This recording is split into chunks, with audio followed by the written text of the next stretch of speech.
नमस्कार दोस्तों, West Bengal TGT PGT Hindi के लिए प्रगतिवाद यहाँ पर हम देखेंगे। इसके पहले जितने भी चीज़ें आप पढ़े हैं यूट्यूब पे पूरे सिलेबस के अकॉर्डिंग हमने पढ़ा दिया है और वहाँ से आप जाकर देख सकते हैं।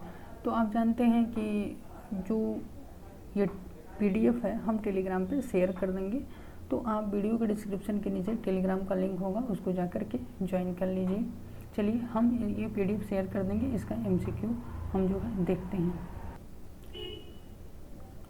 आप यहाँ पर पहला क्वेश्चन देखेंगे, मैंने उसको जब जब देखा लोहा देखा, लोहे जैसे तपता देखा, गलते देखा, ढलते देखा। यह पंक्तियाँ किसकी हैं? तो आप जानते हैं जो पंक्तियाँ हैं ये केदारनाथ अग्रवाल की हैं। ये किसकी हैं? केदारनाथ अग्रवाल की हैं। चलिए नेक्स्ट क्वेश्चन पर चलते हैं। नेक्स्ट क्वेश्चन की जब बात आती है तो आप जानते हैं कई दिनों तक चूल्हा रोया, चक्की रही उदास, कई दिनों तक कानी कुटिया सोई उसके पास। किस कवि की पंक्ति है? तो आप जानते हैं ये जो पंक्ति है किसकी है? नागार्जुन की है। चलिए नेक्स्ट क्वेश्चन की बात करते हैं। कहते हैं कि भारत में प्रगतिशील लेखक संघ की स्थापना कब हुई? भारत में प्रगतिशील लेखक संघ की स्थापना कब हुई? आप जानते हैं ये जो तीसरा नंबर है तो आप इसका डी विकल्प सही हो जाएगा, यानी 36 नंबर आपका सही, 1936 आपका सही हो जाएगा। चलिए निम्नलिखित रचनाकारों को जन्म वर्ष की दृष्टि से सही अनुक्रम है। तो आप जानते हैं जो सही अनुक्रम है वो केदारनाथ अग्रवाल, नागार्जुन, शिवमंगल सिंह सुमन, त्रिलोचन आपका आ जाएगा। चलिए नेक्स्ट क्वेश्चन की बात करते हैं। नेक्स्ट क्वेश्चन की बात जब आती है तो कहते हैं कि निम्नलिखित में से कौन सी रचना केदारनाथ अग्रवाल का है? केदारनाथ अग्रवाल का है। तो आप जानते हैं निम्नलिखित में से कौन सी रचना केदारनाथ अग्रवाल का है? तो आप जानते हैं ये सभी रचनाएं जो है केदारनाथ अग्रवाल की, यहाँ का आईना, युग की गंगा, नींद के बादल, ये सारी चीज़ें हैं। चलिए क्वेश्चन नंबर 6 की हम बात करते हैं। कहते हैं यह निर्विवाद है कि कबीर के बाद हिंदी कविता में नागार्जुन से बड़ा व्यंग्यकार अभी तक कोई नहीं हुआ। उपयुक्त कथन किसका है? तो आप जानते हैं ये जो उपयुक्त कथन है ये किसका है? तो ये नामवर सिंह का है। ये किसका है? नामवर सिंह का है। चलिए नेक्स्ट क्वेश्चन की हम क्या करते हैं, बात करते हैं।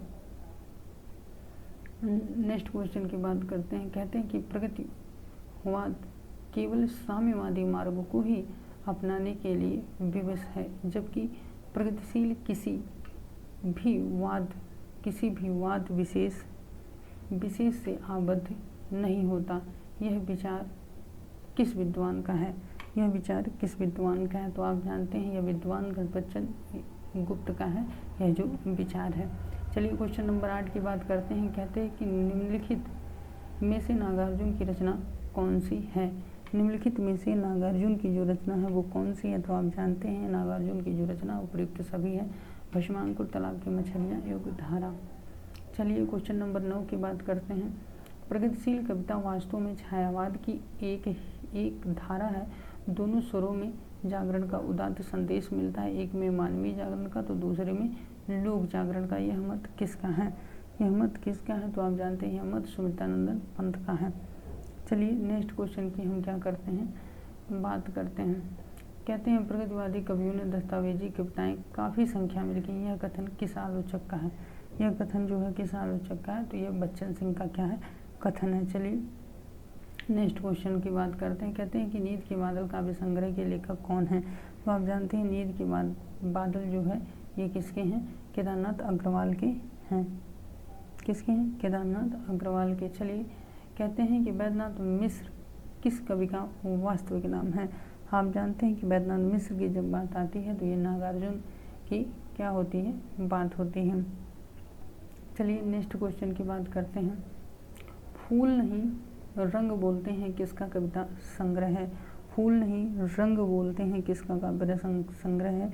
तो आप जानते हैं ये केदारनाथ अग्रवाल का है। चलिए नेक्स्ट क्वेश्चन की बात करते हैं 14 नंबर। तो कहते हैं कि निम्नलिखित में से कौन सा कवि प्रगतिवाद से संबंधित नहीं है? कौन सा कवि प्रगतिवाद से संबंधित नहीं है? तो हमारा जो विकल्प सही हो जाएगा वो सी विकल्प, यानी अयोध्या सिंह उपाध्याय हरिओद जो है ये प्रगतिवाद से संबंधित नहीं है। कहते हैं युग धारा के रचयिता कौन है? युग धारा के जो रचयिता हैं वो कौन है? तो आप जानते हैं नागार्जुन है। युगधारा के रचयिता कौन है? तो आप जानते हैं युगधारा के जो रचयिता हैं वो कौन है? नागार्जुन जी हैं। चलिए नेक्स्ट क्वेश्चन की बात करते हैं। मिट्टी की बारात किसकी रचना है? तो आप जानते हैं मिट्टी की बारात जो है शिवमंगल सिंह सुमन की है। चलिए नेक्स्ट क्वेश्चन पे हम चलते हैं। नेक्स्ट क्वेश्चन की बात करते हैं, क्वेश्चन नंबर 17 की। कहते हैं कि प्रगतिवाद का दार्शनिक आधार क्या है? प्रगतिवाद का जो है दार्शनिक आधार क्या है? तो आप जानते हैं प्रगतिवाद का जो दार्शनिक आधार है वो क्या है? साम्यवाद है। चलिए नेक्स्ट क्वेश्चन पर चलते हैं कि तुम्हारी यह दंतुरित मुस्कान मृतक में भी डाल देगी जान उपयुक्त पंक्तियाँ किसकी हैं? तो आप जानते हैं जो उपयुक्त पंक्तियाँ हैं वो आपका नागार्जुन की हैं। उपयुक्त पंक्तियाँ किसकी हैं? नागार्जुन की हैं। चलिए नेक्स्ट क्वेश्चन की बात करते हैं। कहते हैं कि त्रिलोचन का वास्तविक नाम क्या है? तो आप जानते हैं वासुदेव सिंह है। चलिए नेक्स्ट क्वेश्चन की बात करते हैं। निम्नलिखित में से नागार्जुन की रचना कौन सी है? नागार्जुन की जो रचना है वो कौन सी है? तो आप जानते हैं नागार्जुन की रचना सभी है। हजार बाहों वाली पुरानी जूतियों का कोरस, खिचड़ी, विप्लव देखा हमने, ये सभी हैं। चलिए हिंदी साहित्य में प्रगतिवाद की शुरुआत कब मानी जाती है? तो आप जानते हैं हिंदी साहित्य में जो प्रगतिवाद की शुरुआत मानी जाती है 1936 ईस्वी। बी विकल्प सही हो जाएगा।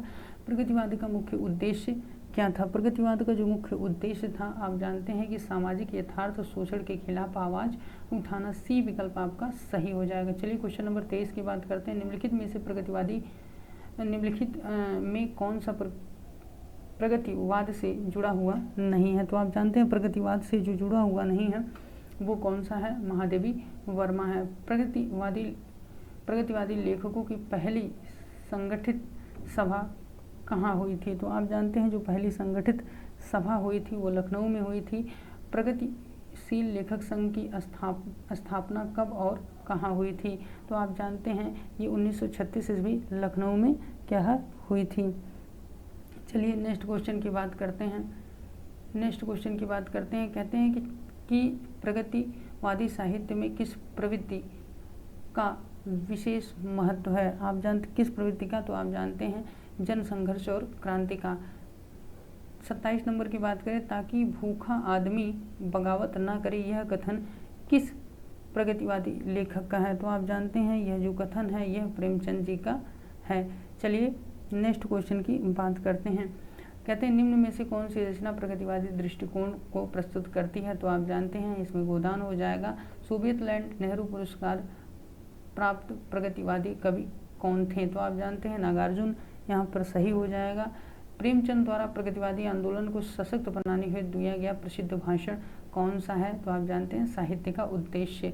सी विकल्प आपका सही हो जाएगा। तो आपको उम्मीद करते हैं वीडियो पसंद आई होगी, तो वीडियो को लाइक करिएगा, चैनल को सब्सक्राइब जरूर करिएगा। टेलीग्राम अवश्य रूप से ज्वाइन कर लीजिए, इसका PDF वहीं पर सेंड कर देंगे। और ऐप को डाउनलोड करके मेरा 60 में से 60 अंक कैसे पाएँ उस वीडियो को देख लीजिए। उसके बाद वहाँ पर टेस्ट भी उसी में फ्री में आपको मिल जाएगा। धन्यवाद।